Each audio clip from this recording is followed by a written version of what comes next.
Was a good one too. Yeah. A photographer, I am not. So my brother, there's some happy birthday.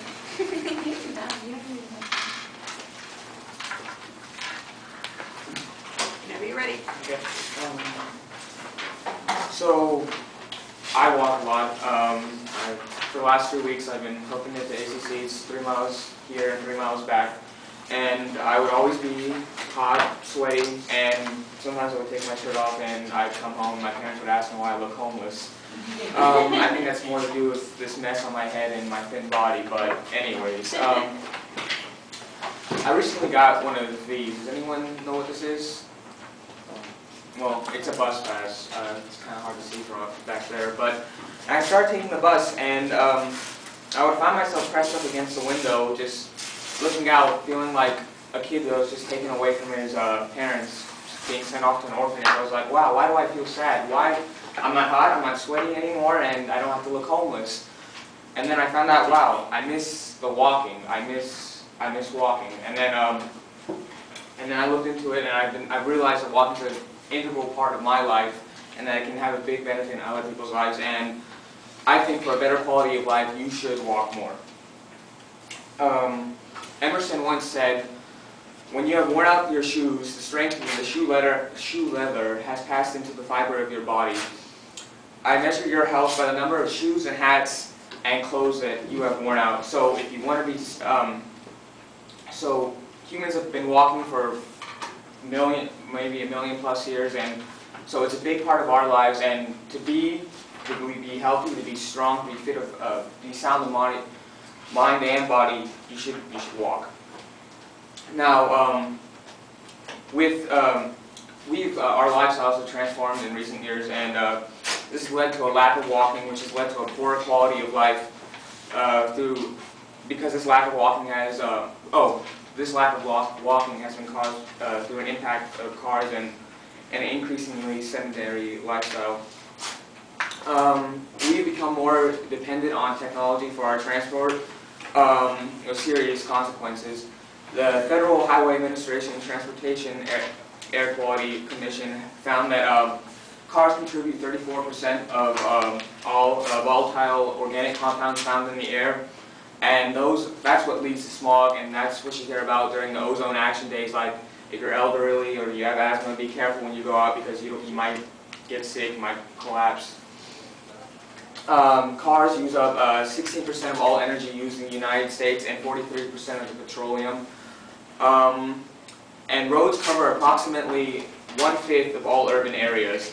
So all this, we've pretty much given up on all forms. We need our cars. We depend upon our cars. We've forsaken walking. That 1/5 could be used for, even if we do decrease it a little bit, it could be used for a lot of different other different things, such as parks or parks. This lifestyle that's given up on walking has led to major increases in obesity. In 2009, the only states that had an the only place in the country that had an obesity prevalence lower than 20% were Colorado and the District of Columbia. And now, in continuation with this lifestyle that's kind of forsaken physical activity, walking,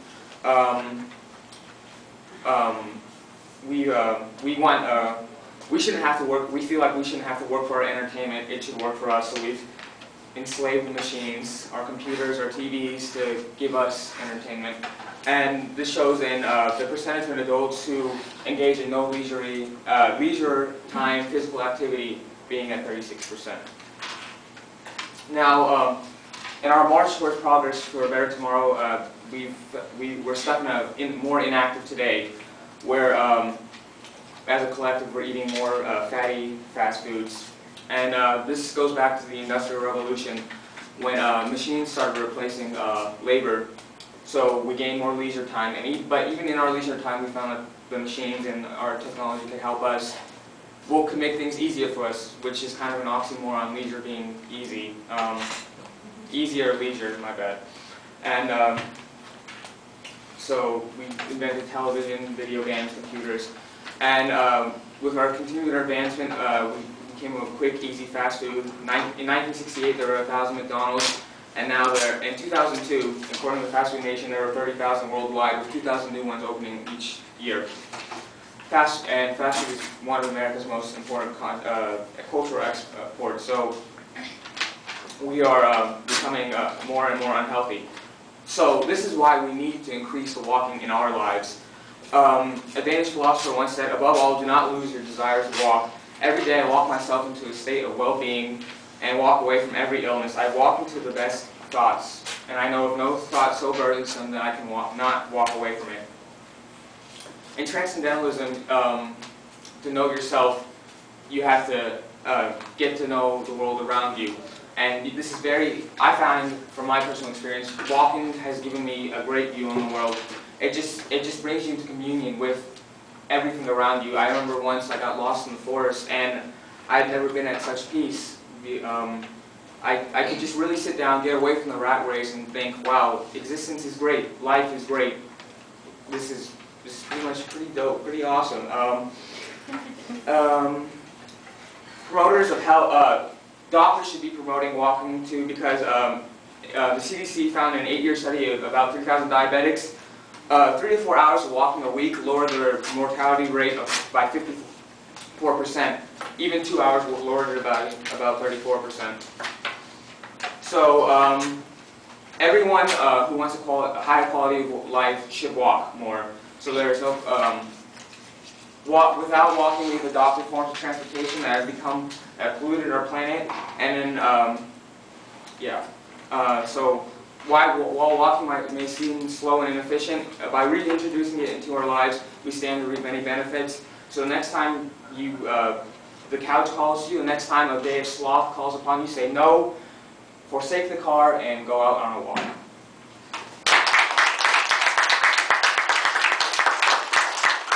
Questions for Aman? Yeah. Will you now lose your bus pass? I don't know. I might go on the bus today. It's